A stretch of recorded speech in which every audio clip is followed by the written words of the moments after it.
So 2009 brown G പിയുടെ engineers ആ വർഷത്തെ FIA റെഗുലേഷൻസിൽ ചെറിയൊരു ലൂപ്പ് ഹോൾ കണ്ടുപിടിച്ചു. അപ്പോൾ 2009 FIA റെഗുലേഷൻ എന്തായിരുന്നെന്ന് ചോദിച്ചു കഴിഞ്ഞാൽ ഫോർമുല 1 കാറുകൾ കോർണറിങ് ഇച്ചിരി ഈസി ആക്കാൻ വേണ്ടി ആ റെഗുലേഷനകത്ത് ഡിഫ്യൂസറിന്റെ സൈസ് കുറയ്ക്കുന്ന ഒരു റെഗുലേഷൻ കൊണ്ടുവന്നു. അപ്പോൾ ഈ ഒരു ടൈമിൽ ബ്രൗൺ ജി പി ഫോം ആവുന്നേ ഉള്ളൂ. അപ്പോൾ സ്റ്റിൽ അത് ഹോണ്ട ടീം തന്നെയായിരുന്നു. ഹോണ്ട ടീം എങ്ങനെയാണ് മെഴ്സിഡീസ് ടീം ആയെന്നുള്ളതിൻ്റെ ഞാനൊരു വീഡിയോ ചെയ്തിട്ടുണ്ട്. അതിൻ്റെ ലിങ്ക് ഞാൻ ഡിസ്ക്രിപ്ഷനിൽ കൊടുക്കാം. മസായുക്കി മിനഗാവ എന്ന് പറയുന്ന ഒരു എയറോഡൈനാമിസിസ്റ്റ് ഈ ഒരു റെഗുലേഷനകത്ത് ഒരു ലൂപ്പ് ഹോൾ കണ്ടുപിടിച്ചു.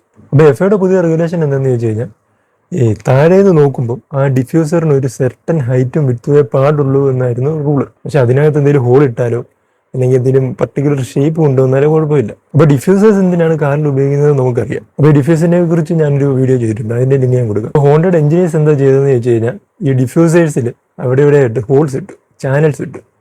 അപ്പോൾ ചാനൽസ് ഇട്ട് കഴിഞ്ഞാൽ കൂടുതൽ എയർ അപ്പർ ഡെക്കിലേക്ക്, അതായത് ആ ഡിഫ്യൂസറിൻ്റെ മുകളിലേക്ക് ചെല്ലും. താഴേന്ന്, അതായത് കാറിൻ്റെ ഫ്ലോറിൽ നിന്ന് മുകളിലായിട്ട് കൂടുതൽ എയർ കിട്ടും. കൂടുതൽ എയർ ചെന്ന് കഴിഞ്ഞാൽ കൂടുതൽ, അതായത് പുറത്തേക്ക് പോകുന്ന എയറിൻ്റെ വെലോസിറ്റി വീണ്ടും കൂടും. അപ്പം കൂടുതൽ ഡൗൺ ഫോഴ്സും കിട്ടും. വളരെ ജീനിയസ്, സിമ്പിൾ ആൻഡ് എഫക്റ്റീവ് ആയിട്ടുള്ള ഒരു ഇന്നോവേഷൻ ആയിരുന്നു അത്. ബ്രൗൺ ജി പി മാത്രമല്ല, വില്യംസും ടൊയോട്ടയും ഈ ഒരു ഡബിൾ ഡിഫ്യൂസർ ടെക്നോളജി ഡെവലപ്പ് ചെയ്തെടുത്തു. പക്ഷേ ഇതിൽ ഏറ്റവും ബെസ്റ്റ് ബ്രൗൺ ജി പിയുടേതായിരുന്നു. പിന്നെ ഈ ഒരു ടെക്നോളജി വെച്ചിട്ട് ഫോർമുല 1 കാറ് മാനുഫാക്ചർ ചെയ്തു, ഡിഫ്യൂസേഴ്സ് മാനുഫാക്ചർ ചെയ്തു.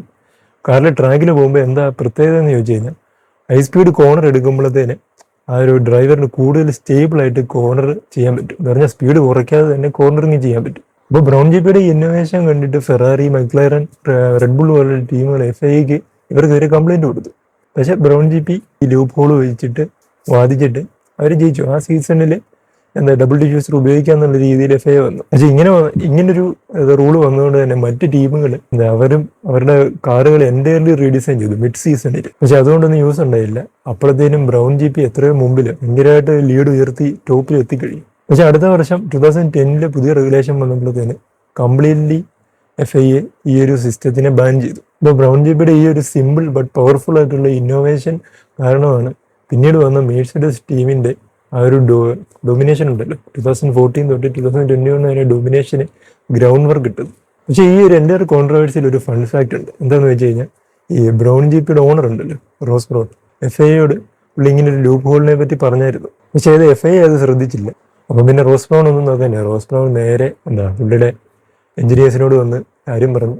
അവർ ആ ഒരു ടെക്നോളജി ആയിട്ട് മുമ്പോട്ട് പോവുകയും ചെയ്തു.